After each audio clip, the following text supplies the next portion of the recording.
ചില ആൾക്കാർ സ്വന്തം ഭാര്യന്റെ മുമ്പിൽ നിന്നൊക്കെ വഷളാക്കി വിടും ഉമ്മാന. അല്ലാ, അതിന്റെ ഒക്കെ ശിക്ഷ എങ്ങനെയാ പറയാ? അവരെ കരുണയോടെ നോക്കുന്നത് തന്നെ ഹജ്ജ് ഉംറ ചെയ്ത കൂലിയാണ്. ആ ഉമ്മ പോയാൽ തീർന്നു. പിന്നെ യൂട്യൂബിൽ പ്രസംഗം ഉമ്മാനെ കുറിച്ച് കേട്ടിട്ട് കരയാന്നല്ലാണ്ട് വേറെ പരിഹാരമൊന്നും ഉണ്ടാവില്ല. ഉമ്മ ഉള്ള കാലത്ത് ഈ കൂലി മുഴുവനും ഭാര്യക്കൂട്ടണം. നമ്മുടെ ഉമ്മ നമ്മുടെ വീട്ടിലുണ്ടാവുക എന്ന് പറഞ്ഞാൽ അതിൻ്റെ അർത്ഥം ലോകത്തെ മുഴുവൻ ലൈറ്റും നമ്മുടെ കണ്ണിലുണ്ടെന്നാണ്.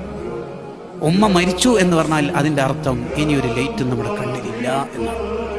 വീട്ടിലെ CFL ഓഫാക്കി എന്നല്ല, സൂര്യന് അസ്തമിച്ച പോലെയാണ്. ഇനി ഒരു പ്രശ്നം ആരോടെ പറയാ? ഒരു തണുപ്പുള്ള കൈ നമ്മുടെ നെറ്റിത്തടത്തിൽ വന്നിട്ട് പേടിക്കേണ്ട മോനും ഉമ്മയില്ലേ മോനിക്ക്, ഇങ്ങനെ പറയാൻ ഒരാളുണ്ടാകുന്ന അത്ര കാവൽ നമുക്ക് വേറെ എവിടെ കിട്ടും? വേറെ ആരോടാ ഇത് പറയാ? പനിയൊക്കെ വന്ന കാലത്ത്, കുഞ്ഞിളം കാലത്ത് ഉമ്മ ഇടക്കിടേ വരും നമ്മുടെ അടുത്ത്. നെറ്റിയിൽ ഇങ്ങനെ കുറവുണ്ടാവാന് അന്ന് രാത്രി ഒരു തരി ഉമ്മ ഉറങ്ങിയിട്ടുണ്ടാവും. അതിന് ഉമ്മക്ക് ഉറക്കം കിട്ടും. സ്കൂളിലൊക്കെ അയക്കുന്ന കാലത്ത് ദോശയൊക്കെ പാചകം ചെയ്യുമ്പോൾ ഒരു ദോശ ചുട്ട് വേഗം നമ്മുടെ പ്ലേറ്റിലേക്ക് ഇട്ട് ദമോനെ കറി ഒഴിക്കും. അപ്പൊ ഉമ്മ ഇങ്ങനെ നടന്നിട്ട് ചുടുമ്പോൾ വിഷമാന്നല്ലോ. എന്ത് വിഷമൂടാ? അതിൻ്റെ ഇടയിൽ കാലിന് വേദന ഉണ്ടാവും, നടുവേദന ഉണ്ടാവും. എന്നാലും എത്ര ദോശയാണ് നമ്മളെ കൊണ്ട് തിന്നിപ്പിച്ചത് ഉമ്മ.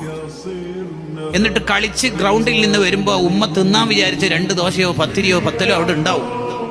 ഉമ്മ കുളിച്ച് വൃത്തിയായി അടുക്കളയൊക്കെ ഒന്ന് ശരിയാക്കി പാത്രമൊക്കെ കഴുകിയിട്ട് തിന്നാം 11:30 എന്ന് കരുതുമ്പോഴാണ് നമ്മൾ ഗ്രൗണ്ടിൽ നിന്ന് വന്നിട്ടുണ്ടാവും. ഉമ്മ എന്തെങ്കിലും തിന്നാനുണ്ടാവും. ഉണ്ടല്ലോ, ഫുഡുണ്ടല്ലോ. നീ എന്തായാലും ചോദിക്കുമെന്നറിയാം, എടുത്തു വെച്ചത്. ഉമ്മ ഭക്ഷണം കഴിച്ചോ? എന്താണെന്നറിയില്ലട്ടോ, ഇന്ന് തീരെ ഒരു വിശപ്പില്ല. ഇതിനെന്താ പറയേണ്ടത്? സത്യം പറഞ്ഞു എന്നാണോ, കളവ് പറഞ്ഞു എന്നാണോ, സ്നേഹിച്ചു എന്നാണോ? വാക്കുകൾക്ക് അതീതമാണ് ഉമ്മ എന്ന 2 അക്ഷരം. വ്യാഖ്യാനങ്ങൾക്കും അപ്പുറത്താണ് ഉമ്മ എന്ന അക്ഷരം തന്നെ. ആ ഉമ്മ എന്ന പദത്തിൽ തന്നെ ഒരു ഉമ്മ വയ്ക്കലുണ്ട്. കൂട്ടുകാരെ, എന്നെങ്കിലും ഉമ്മയുടെ ഒരു മാക്സി നമ്മൾ അലക്കി കൊടുത്തിട്ടുണ്ടാവോ? ആൺപിള്ളേരോടാ ചോദ്യം. ഉണ്ടാവോ?